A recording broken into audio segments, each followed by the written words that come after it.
नमस्कार। मैं प्रवीण कुमार गुप्ता फिर एक बार आप सबके बीच हमारे यूट्यूब चैनल फिजिक्स वर्ल्ड में, जिसमें आज हम जो हमने सीरीज स्टार्ट किया है 12वीं बोर्ड परीक्षा महत्वपूर्ण प्रश्न, उसका जो 5वां प्रश्न है। इससे पहले हम 4 प्रश्न में डिस्कस कर चुके हैं। चारों प्रश्न का जो वीडियो है हमारे चैनल के प्लेलिस्ट में आपको मिल जाएगा।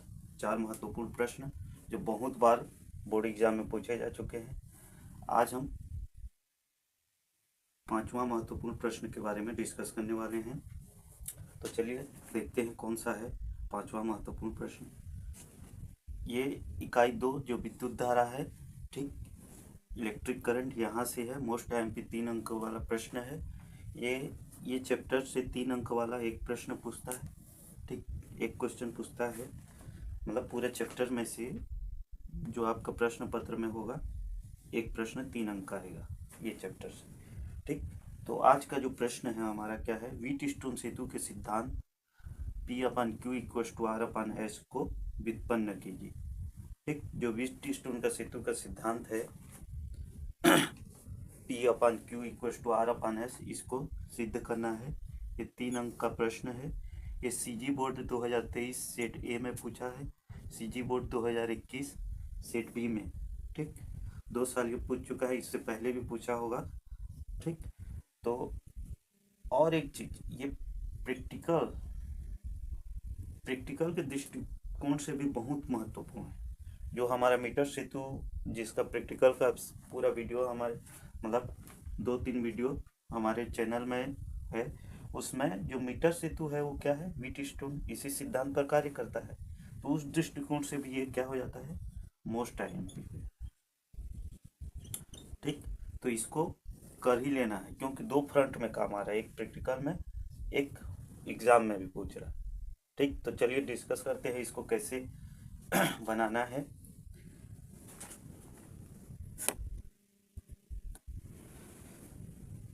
तो चलिए स्टार्ट करते हैं व्हीटस्टोन सेतु का सिद्धांत। तो होता क्या है, ठीक है। ये टॉपिक की स्टार्ट करने से पहले आपको बता दूं, ये जो हमारा इम्पोर्टेंट प्रश्न का सीरीज है, इसका आप ज़्यादा से ज़्यादा फायदा उठाएं और आपका जो बोर्ड एग्जाम की तैयारी है उसको सरल करने के लिए ये सीरीज स्टार्ट किए हैं, ठीक।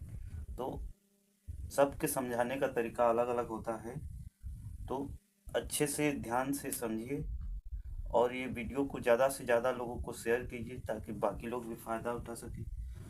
आप जैसे पहले क्वेश्चन सेलेक्ट करते कौन सा क्वेश्चन, तो वो जो हमारा जो एक्सपीरियंस है उसको हम आप में बांटने के लिए, ठीक, आपका काम को सरल करने के लिए ये सीरीज स्टार्ट की, ठीक।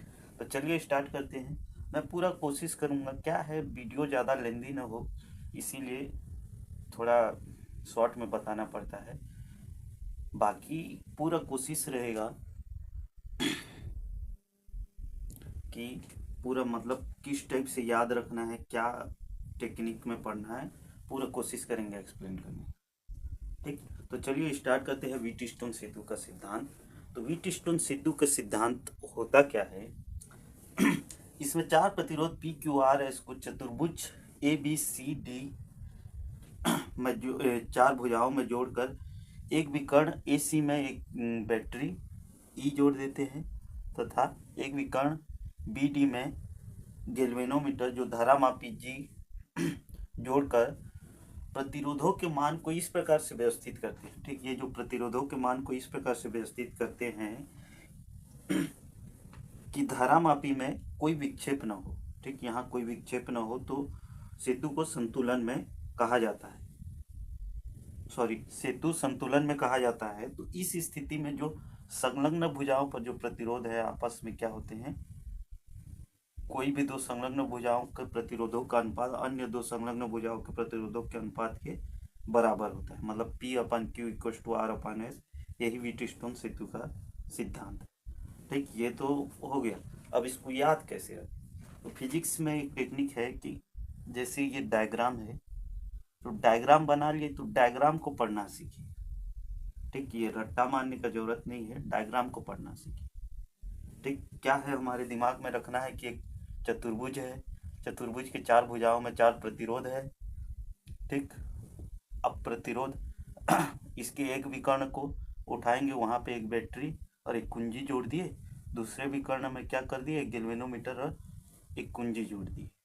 ठीक, अब ये थ्योरी क्या है, एडजेक्ट जैसे लिखा है, सेम छापना नहीं है, मतलब उसी लैंग्वेज में लिखना है। तो क्या हो जाएगा, 4 प्रतिरोध पी क्यू आर एस को एक चतुर्भुज ए बी सी डी के 4 भुजाओं में जोड़कर एक विकर्ण ए और सी के मध्य एक बैटरी ई को जोड़ देते हैं, तथा दूसरे विकर्ण बी और डी के मध्य एक गैल्वेनोमीटर जी को जोड़ देते हैं, धारामापी जी को जोड़ देते हैं, तथा इन प्रतिरोधों के मान को इस प्रकार से व्यवस्थित करते हैं कि गैल्वेनोमीटर में विक्षेप शून्य हो, मतलब यहाँ पे कोई धारा प्रवाहित न हो। तो इस स्थिति में इसे क्या कहते हैं, सेतु इस स्थिति में सेतु को संतुलन में कहा जाता है। तब क्या होता है, P upon Q equal to R upon S, यही क्या है, व्हीटस्टोन सेतु का सिद्धांत है। ठीक, ऐसे लिखना है आपको बोर्ड एग्जाम में, कहीं से भी आपका नंबर नहीं कटेगा। ठीक, ये तो हो गया व्हीटस्टोन सेतु का सिद्धांत होता क्या है। अब इसको हमको क्या करना है, व्युत्पन्न करना है। ठीक, तो चलिए स्टार्ट करते हैं आगे। तो चलिए देखते हैं, सूत्र की स्थापना करना है हमको, मतलब व्हीटस्टोन सेतु के लिए व्यंजक व्युत्पन्न करना है। तो ये पूरा क्या है, व्हीटस्टोन सेतु का सिद्धांत हम लोग पढ़ चुके हैं, अभी देख चुके। तो इसमें आप क्या करते हैं, मान लो सेल कुंजी, ठीक, जो K1 है सेल के साथ लगा है, तो ये सेल कुंजी K1 और जो धारामापी कुंजी K2 को दबाने पर, ठीक, इसको दबाएंगे तो क्या है, परिपथ में धारा प्रवाहित होने लगेगी इस दिशा में। ठीक, ये प्लस है तो ये इस दिशा में जाएगी। तो मान लो ये I धारा है, तब यहाँ पे जो P प्रतिरोध है उसमें मान लो क्या है, I1 धारा प्रवाहित हो रही है। ठीक, और R में क्या है, मान लो ये I3 है। ठीक, इसी प्रकार Q में I2, और ये क्या हो जाएगा, ये G में क्या हो, मान लो IG धारा हो, और ये हो क्या हो, I4। ठीक, तो इसके लिए थ्योरी कैसे लिखेंगे, मान लो सेल, ठीक, तो थ्योरी क्या हो जाएगा, इसके लिए लिखना है, मान लो सेल कुंजी K1 और धारामापी कुंजी K2 को दबाने पर प्रतिरोध PQRS में क्रमशः I1, I2, I3 और I4 धारा प्रवाहित होती है, तथा मान लो धारामापी में बहने वाली धारा IG है। रटना नहीं पड़ेगा, सिंपल बात है। क्या है, मान लो K1 और K2 को दबाते हैं, तब जो प्रतिरोध PQRS है में क्रमशः I1, I2, I3, I4 धारा प्रवाहित होती है, तथा मान लीजिए धारामापी में IG धारा प्रवाहित होती है। ठीक, यहाँ तक हो गया। इसके बाद आगे देखिए, ठीक, ये पॉइंट वाइज कैसे याद रखना है। तो पहला पॉइंट अब यहाँ पे आ गया, तब बिंदु बी पर किरचॉफ के प्रथम नियम से, अब व्हीटस्टोन अंकल किसको ले आए, किरचॉफ अंकल आ गया। अब यहाँ पे ये है किरचॉफ का प्रथम नियम होता क्या है। ठीक, जब तक उसको नहीं जानेंगे तो आगे हम बढ़ नहीं सकते। तो किरचॉफ का प्रथम नियम क्या कहता है कि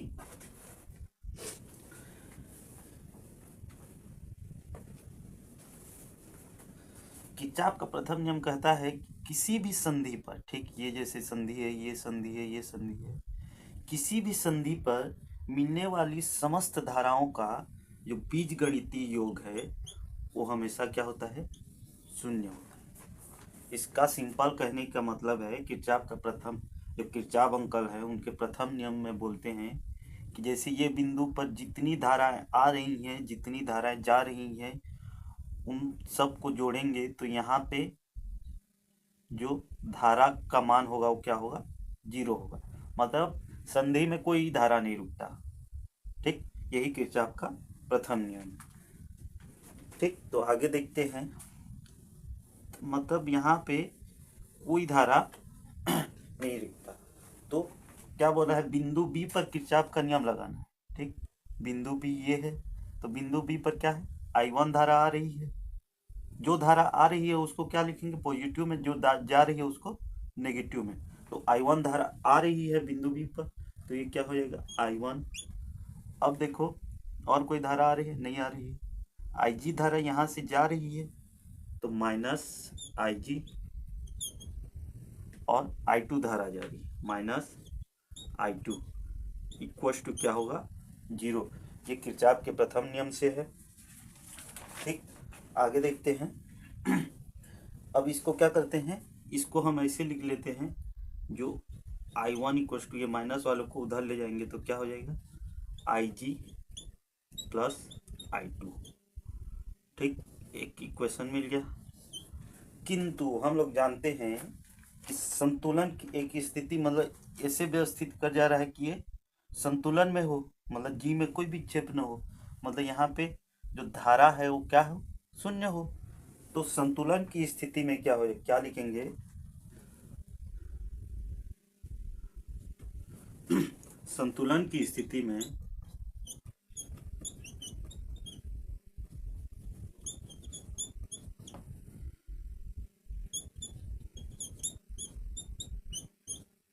संतुलन की स्थिति में क्या हो जाएगी, IG इक्वल टू 0।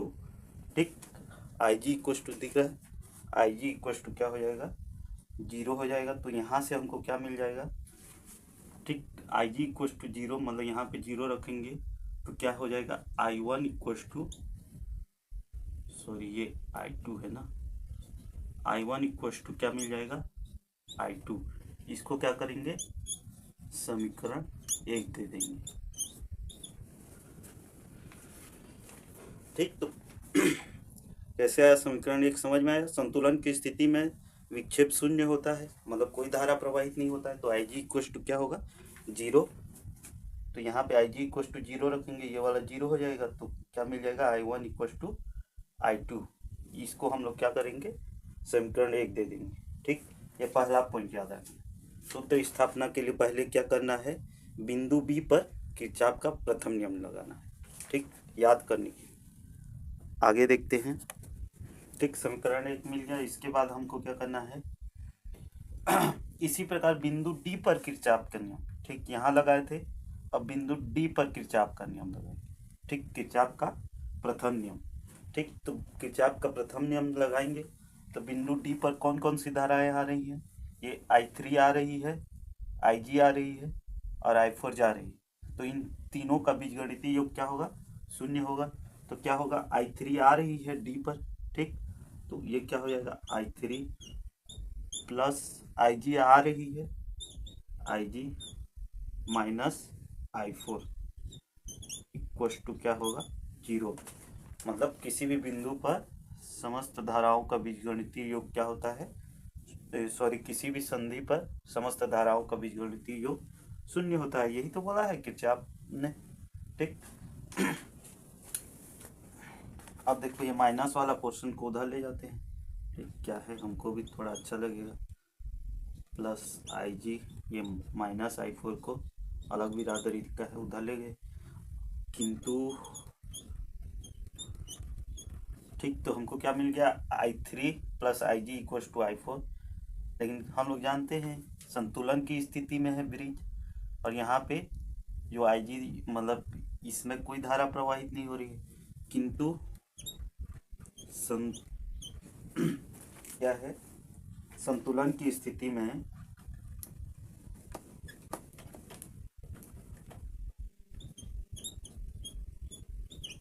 संतुलन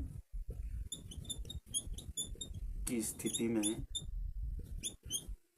क्या होता है, IG इक्वल टू 0 होता है।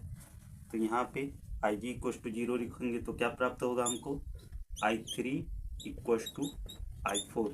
ये हो जाएगा दूसरा समीकरण। ठीक, दूसरा पॉइंट क्या करना है, ठीक, पॉइंट वाइज याद रखना है, याद रहेगा। पहला पॉइंट, पॉइंट बी पर किरचॉफ का प्रथम नियम लगाएंगे। दूसरा पॉइंट डी पर किरचॉफ का प्रथम नियम लगाएंगे। यहाँ से क्या मिलेगा हमको, I3 plus IG minus I4 equal to 0। अब माइनस वाला पोर्शन को जीरो साइड ले जाएंगे तो क्या हो जाएगा, I3 plus IG equal to I4। किंतु हम लोग जानते हैं संतुलन की स्थिति है, इस स्थिति में है ब्रिज, तो संतुलन की स्थिति में क्या होता है, IG इक्वल टू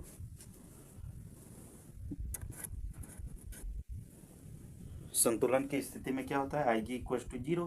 तो यहाँ जीरो रखेंगे तो I3 इक्वल टू I4 मिल जाएगा, ये समीकरण 2 दे देंगे। ठीक, आगे देखते हैं। ठीक, तो आगे क्या करेंगे, किरचॉफ का द्वितीय नियम लगाएंगे।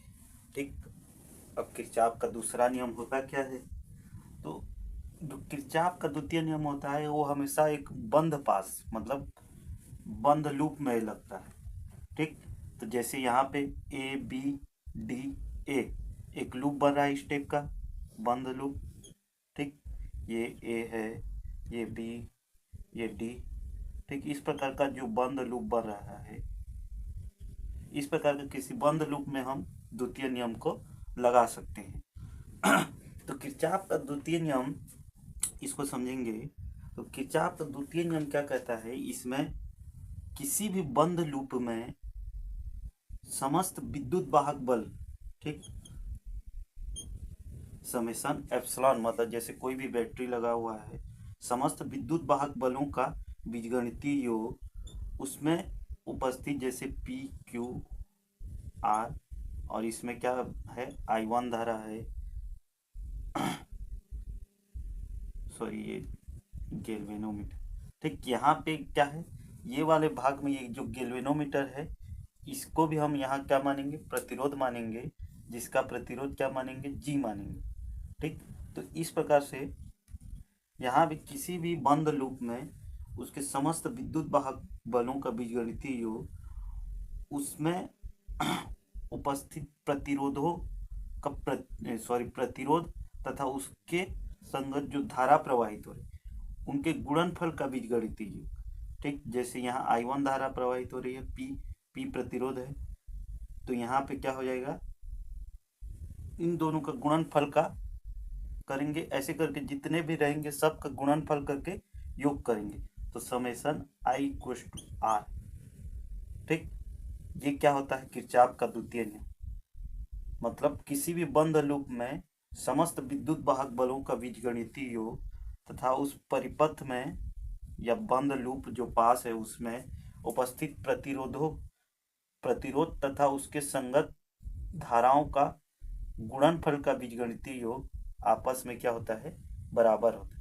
यही किरचॉफ का द्वितीय नियम है।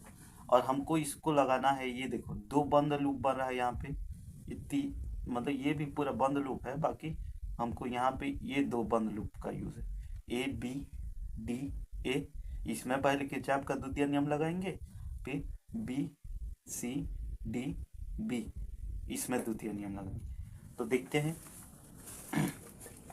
पहले,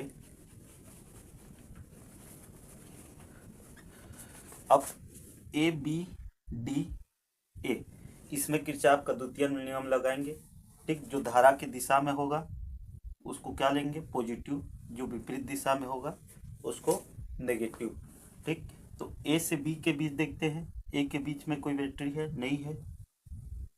ठीक, इधर ले लेते हैं, जो विद्युत वाहक बल है इधर ले लेते हैं। ठीक, समेशन समझने के लिए, और इधर समेशन I इंटू R। ठीक, तो यहाँ I1 धारा है, ठीक, I1 और प्रतिरोध P, इन दोनों का गुणन, इस बीच में कोई बैटरी है, नहीं है, होता तो इधर लिखते उसका जो भी विद्युत वाहक बल होता। ठीक, अब A और B के बीच हो गया, अब B और D धारा की दिशा में है तो पॉजिटिव आएगा, प्लस। ठीक, अब गैल्वेनोमीटर है, इसमें धारा क्या है, IG, प्रतिरोध क्या है, अब गैल्वेनोमीटर का प्रतिरोध हम इसको क्या मान लेंगे, G, तो इसका प्रतिरोध क्या हो जाएगा, G। ठीक, अब देखो ये B और D के बीच का हो गया, अब D से A, मतलब ऐसे लूप में चलना है, या तो इधर से ऐसे चलोगे या फिर इधर से ऐसे, जैसे यहाँ जैसे लिखोगे ABDA तो उसी क्रम में चलना है। जैसे यहाँ लिखते ए डी बी ए, तो इस क्रम में चलते, ठीक। तो यहाँ से डी से ए आएंगे तो ये धारा के विपरीत दिशा में है, तो क्या हो जाएगा माइनस, ठीक। उसके बाद क्या हो जाएगा ये, अब देखते हैं धारा क्या प्रवाहित हो रहा है, I3, इसके संगत प्रतिरोध क्या है, R, और इन बीच में कोई बैटरी लगा है, नहीं लगा है, विद्युत वाहक बल क्या हो जाएगा 0, ठीक। समझ में आ गया, इसको मिटा देते, ये समझने के लिए लिखे थे, ठीक। यहाँ से क्या मिला हमको, I1P plus IgG minus I3R equal to 0, ठीक। फिर यहाँ से क्या करेंगे, इसको I1P प्लस IgG माइनस वाले को उधर ले जाएंगे, I3R, ठीक। पुनः हम लोग जानते हैं क्या है संतुलन की स्थिति में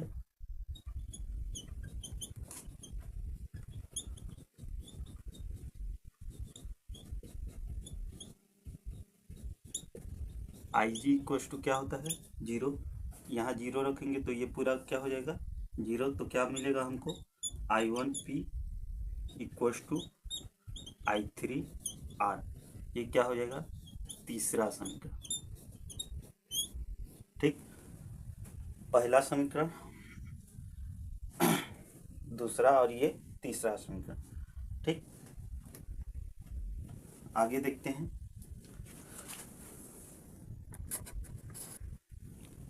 आगे क्या करेंगे, पुनः किरचॉफ का द्वितीय नियम लगाएंगे, कहाँ पे, बी सी डी बी में, ठीक। ये वाले पास में बंद लूप में क्या करेंगे, किरचॉफ का द्वितीय नियम लगाएंगे, ठीक। तो क्या हो जाएगा, बी से सी के मध्य कोई विद्युत वाहक बल है, नहीं है, ठीक।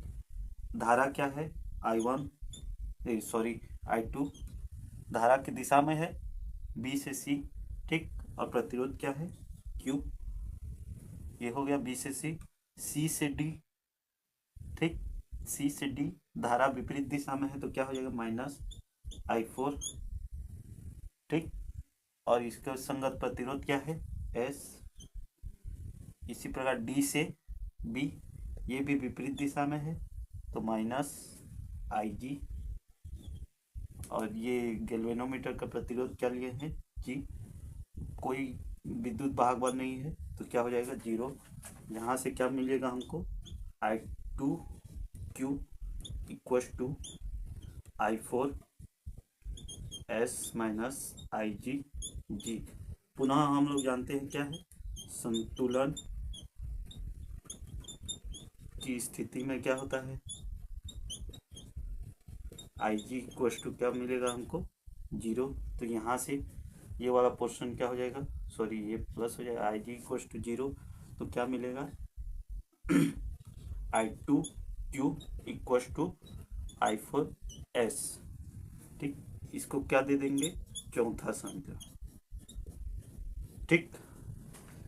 अब हमको 4 समीकरण मिल गया, ठीक। पहले क्या था, बी पर हम किरचॉफ का प्रथम नियम निकाले, लगाए, वहां से पहला समीकरण, डी पर किरचॉफ का प्रथम नियम, वहां से दूसरा समीकरण, ठीक। याद करने का ठीक।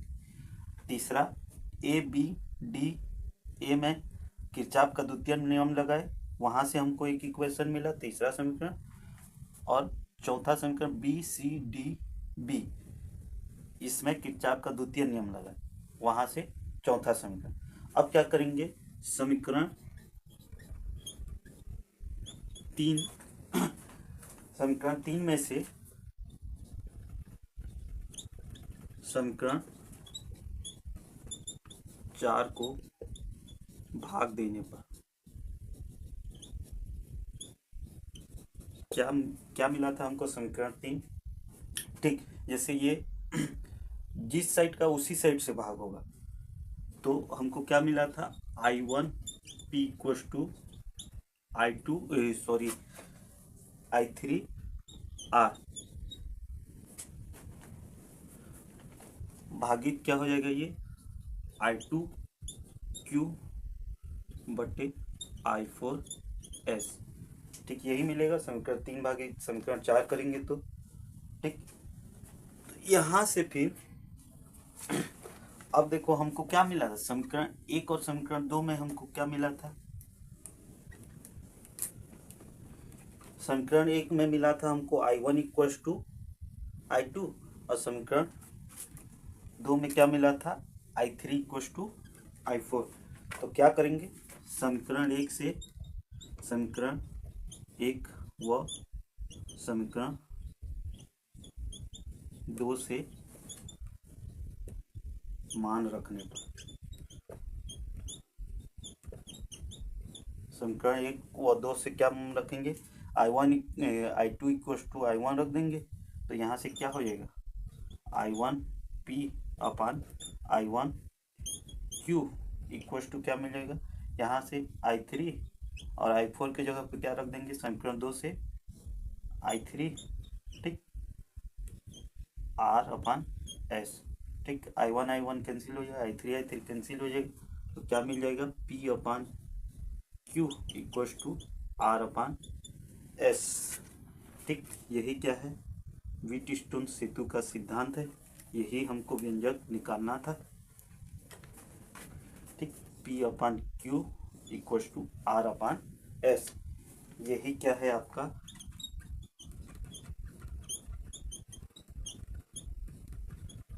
स्टोन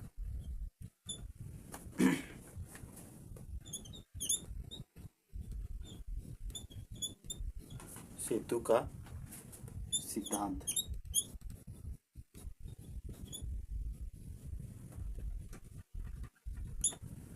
ठीक, यही आपका व्हीटस्टोन सेतु का सिद्धांत है।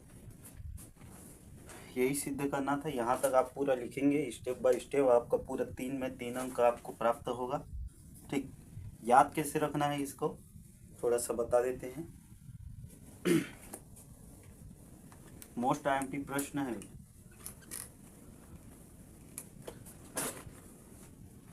तो इसको याद कैसे करना है, मतलब पॉइंट वाइज याद रखना है। बी पर किरचॉफ का प्रथम नियम लगाएंगे, दूसरा डी पर किरचॉफ का प्रथम नियम ठीक, इसको याद रखने का। बी पर प्रथम नियम लगाएंगे, फिर डी पर प्रथम नियम लगाएंगे किरचॉफ का, फिर ए बी डी ए पर किरचॉफ का द्वितीय नियम लगाएंगे, बी सी डी बी पर किरचॉफ का द्वितीय नियम लगाएंगे, फिर जो समीकरण 3 और 4 को भाग दे देंगे और 1 और 2 से मान रख देंगे, तो हमको व्हीटस्टोन सेतु का जो समीकरण है वो प्राप्त हो जाएगा ठीक।